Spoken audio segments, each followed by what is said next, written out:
Hello everyone, DonTheCrown here. We're going to do a quick reaction here to the updates to Chieftain and the announcements about the new defensive skills as well. So first up here, we have the full layout for the new Chieftain Ascendancy layout. And it's kind of like a little bit different than we've seen before in that it has like this weird loop here at the bottom, which we'll get to. But definitely a lot of nodes now in Chieftain. Chieftain's like been reworked a whole bunch of different times to be, you know, better and better. And I think for probably the first times ever, I've been thinking about like, maybe I can go Chieftain next league. First off, Valico Storm's Embrace. This is going to give you half a percentage of maximum life regenerated per second per endurance charge, and 3% more damage for each endurance charge lost recently, up to 15%. So that means if you've consumed 5 endurance charges in the last 4 seconds, you're going to have that maximum damage there. You also get +1 maximum endurance charges. This kind of works together with number 3 in that you have a chance to gain endurance charge when you use a fire skill, and 5% additional fire and physical damage per endurance charge. One second on here. One thing that, like, when I first saw this really leaped out to me right away is thinking about Tectonic Slam. So Tectonic Slam, if you're not familiar, is pretty much a fire attack that covers a lot of area and is really good, and it's kind of noteworthy because it consumes endurance charges. Is a 35% chance to consume endurance charge to create a charge slam, and a charge slam does 60% more damage. And when you look at this, this also has a 35% chance to gain an endurance charge when you use a fire skill. So relatively speaking, between having the forest strength and using Tectonic Slam, you could ideally kind of keep up your endurance charges forever, especially if you have any other source that's granting you endurance charges, whether that's using a different fire skill, Warlord's Mark, Warcry, anything of that nature. Another thing I've kind of thought about with this is that there are other ways to cast fire skills which are very, very fast, and it might generate yourselves endurance charges so you can keep up like Immortal Calling and things of that nature, such as Righteous Fire. If you've used Righteous Fire already, you're already burning, but you can recast it again and it doesn't do anything to you. However, it's still a fire skill. It has a cooldown of 0.3 seconds, so really, you could spam click this and be generating somewhere around 1 endurance charge a second just off of relighting yourself up with Righteous Fire. I think that could have some interesting synergies. Granted, I don't like spamming skills. That's very much like a Diablo 3 style thing, but it could be interesting. Also, looking at this, 2 and 4 both are giving you half a percentage of life regeneration and endurance charge duration. The duration's not all that great, but the additional 1% life regen is pretty noticeable, especially if you're going to have like maybe 5 to 6 endurance charges. That's overall a lot of regeneration. Then 5 and 6 here is a little bit of a minor totem node. You're going to get 1% of your totem damage leached to you. The increased effect of the buffs of your active totems go up by 50%. The ancestral totems have 100% increased activation range, and you have increased area effect while you have a totem. So I think overall this is a really very, very strong normal lab node for somebody who's like wanting to do something like War Chief totems as a league starter or something along those lines. That is pretty nice, because especially the increased activation range allows you to kind of like drop and run and level a little bit better. Next up, the number 8 node here, which is another one of the off nodes. You're going to get 100% fire resistance. Now, this isn't 100% maximum fire resistance. This is 100% flat fire resistance. So I know sometimes people get a little confused about this. This is pretty much the equivalent of having 100% fire res on your gear. So this helps combat a little bit of the Kitaba debuff. You won't necessarily have to worry about fire res too much on your gear, but you still will need some fire res. You also get a flat 2% life regenerated per second. That's pretty nice. That's very similar to like what Juggernaut gets from their base regen from this node here, Unbreakable. And then you're also going to be getting 10% of physical damage from hits taken as fire damage, 5% increased life recovery rate if you've taken fire damage from an enemy hit recently, and you're unaffected by Ignite.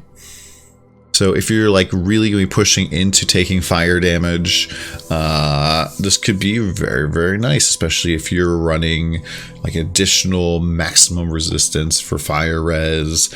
You're doing things that are making you take physical damage as fire damage more.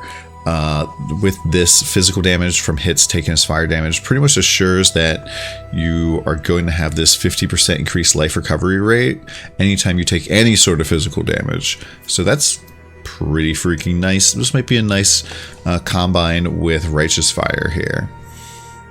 Next up, the last kind of 1-point node, totems are immune to fire damage. Enemies near your totems deal less damage, and they take increased fire damage.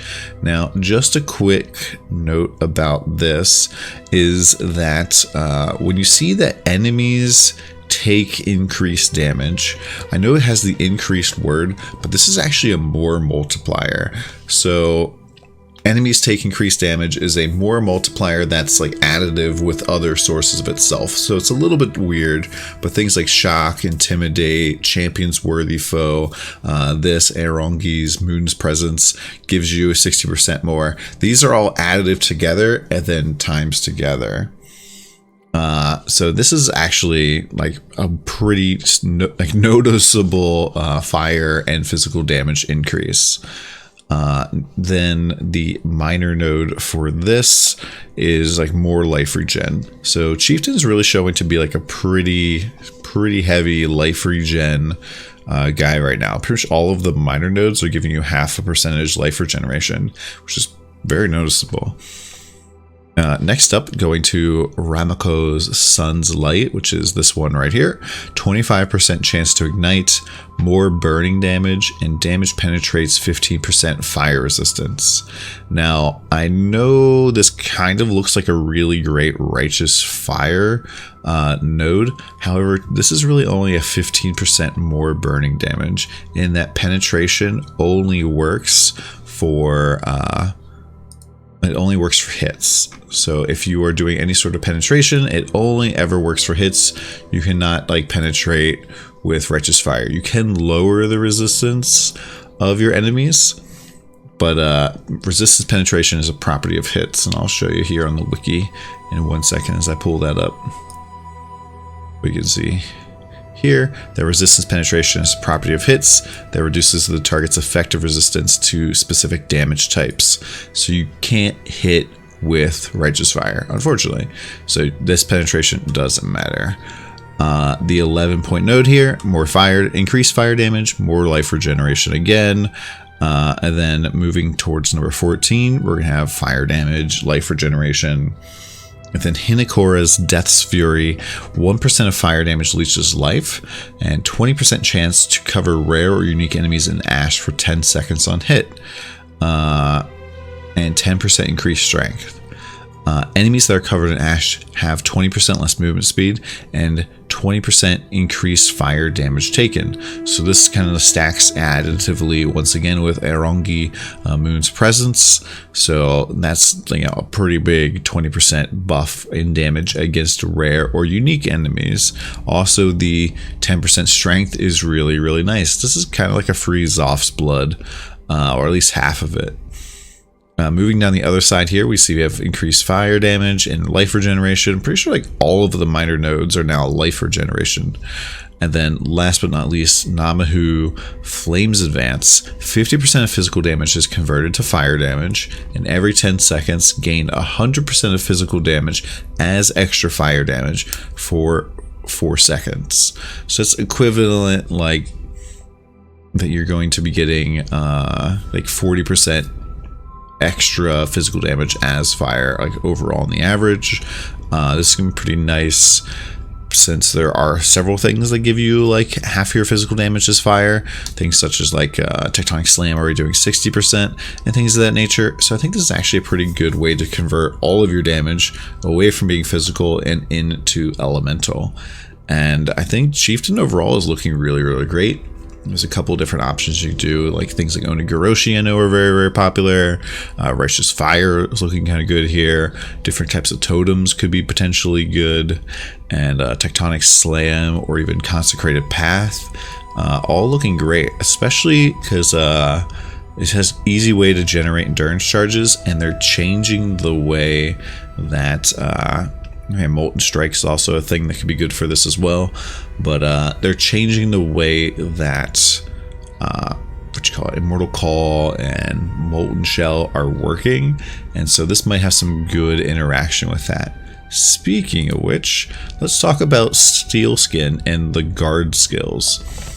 So it looks like that, very similar to like War Cries and other things, that GGG is adding a new type of skill to the game, and these are called the guard skills. And as part of their changes to make early game combat more active, we're introducing the new Steel Skin skill and are changing Molten Shell and Immortal Call. In our lead up to the Legion's launch, we want to reveal more information about these skills and how they work.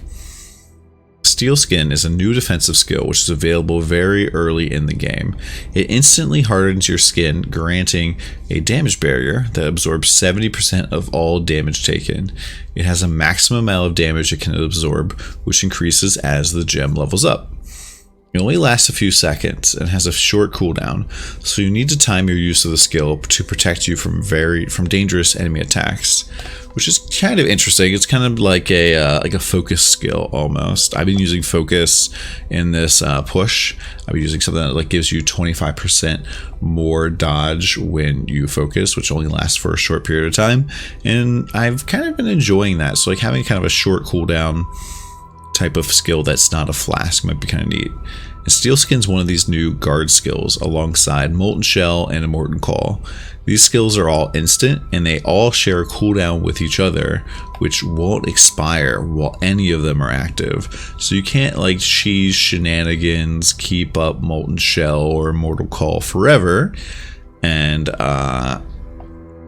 I think that's good. There's definitely some builds out there that are like perma Immortal Call and things of that nature, and this is going to kind of limit that, but potentially make these skills stronger because of that.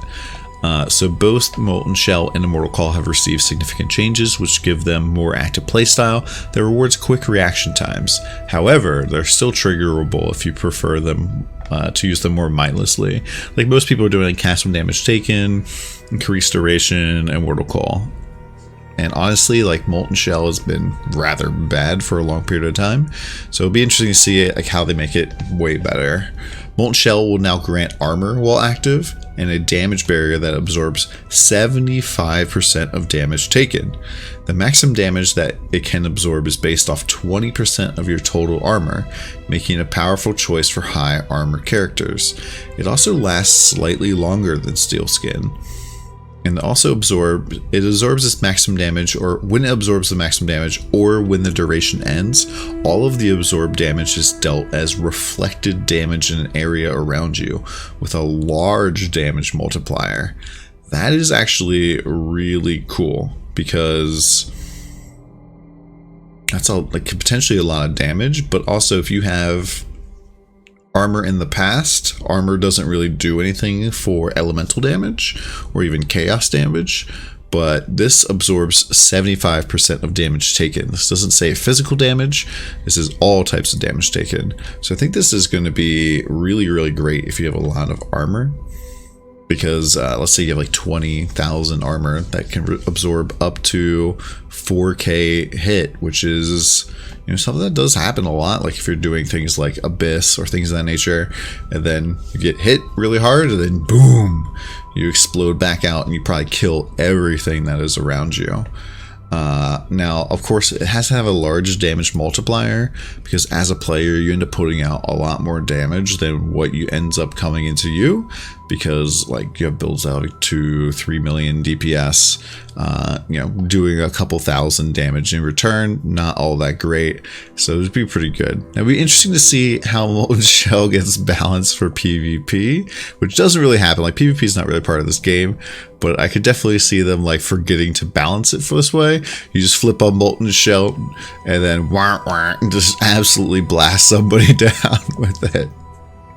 And there are monsters though that do have Molten Shell, so be a little more spooky by them. Like Gravicious has Molten Shell, the goats and the climb all have Molten Shell, so there's a potential for some very strong monsters. Next up, Immortal Call is now instant and grants less physical and elemental damage taken for its duration. It can consume up to 5 endurance charges, which increases the duration and gives you less additional less physical damage taken. So level 20, it mitigates 35% of physical and 34% of elemental damage, and consuming endurance charge increases that by 10% physical damage for each charge consumed. So that can go up to 85% physical damage taken and 34% elemental damage taken. It has no maximum damage absorbed, which means to me that Immortal Call is still probably be very popular in the large majority of builds who probably aren't stacking armor at all.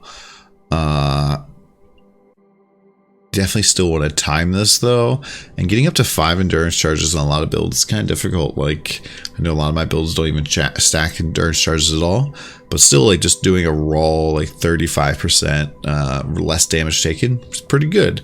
Now this is at level 20 though, so most builds that use Immortal Call right now are using it like level like 5 or 8 or something like that, like very low level, doing cast on damage taken, Immortal Call. And this is like generally a thing that people use to avoid bursts of damage. So like you walk around a corner and there's like 20 bone archers and they all shoot an arrow at you, keeps you from dying. That's gone now. Also things like porcupines, like you hit a pack of monsters, they explode, and your Immortal Call goes off and prevents you from dying, death of a million spikes. It seems like armor is going to be a little bit more important than it has been in the past. So it'll definitely be interesting to see how that works. Overall, these changes give you the opportunity to survive dangerous attacks while still standing your ground. They also reward responsive, skillful play. We're eager to see what kind of character builds you'll be creating in Path of Exile Legion. They'll reveal the change skill gems soon. I think this is kind of interesting, but also in a lot of ways, it feels like they are moving the game towards like less run, have one move skill button, have one damage button, and then like piano your flasks. They want to move away from that. So looks like they're giving us movement skills that are a little bit more reactive. They're giving us skills like Molten Shell, Steel Skin, Immortal Call that you're going to want to reactively press as opposed to cast on damage taken them. And that's all okay.